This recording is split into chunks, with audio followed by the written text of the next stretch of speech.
Cari amici, ben ritrovati, eventi del territorio. Quest'oggi è a Tovena, tradizionale sagra del paese, e siamo qui in compagnia di un membro del direttivo, Dennis Delpin. Dennis, ce l'abbiamo fatta, siamo arrivati anche a questa edizione nonostante il Covid, nonostante tutte le restrizioni, i DPCM e quant'altro.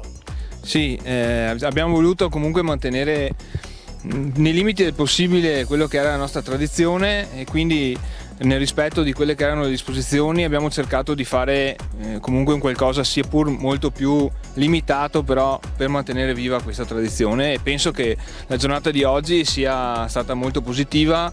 Abbiamo avuto un discreto affluenza di pubblico, tutti muniti di mascherina, tutti distanziati, e quindi direi positivo.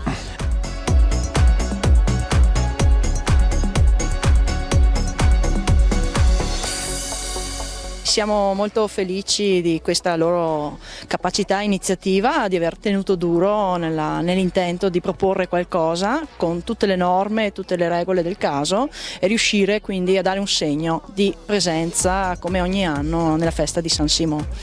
Naturalmente la Proloco ha pensato ai festeggiamenti, ma a 360 gradi, ai margini della festa, presentazione del libro in chiesetta, dove il tuo referato cultura era presente per il patrocinio.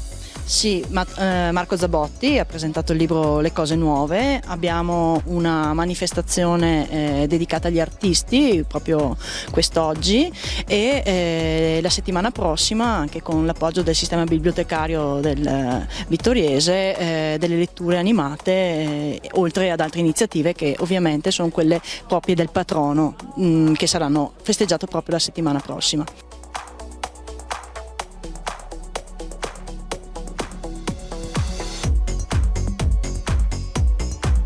Come nella nostra tradizione abbiamo sempre cercato di aggiungere a quella che era, diciamo, l'aspetto più culinario, diciamo, della cosa, anche un aspetto culturale, e quest'anno, pur in modo ridotto, abbiamo cercato comunque di mantenere quelle che erano le iniziative degli anni scorsi, quindi la passeggiata naturalistica, il mercatino che vedete alle mie spalle, la presentazione di un libro del dottor Zabotti e altre, diciamo, attività minori, comunque sempre di tipo culturale o comunque legate al territorio. E quindi un appuntamento 2021 sempre qui a Tovena, sempre con la Proloco di Tovena che vi aspetta con un piatto di buona trippa. Assolutamente sì.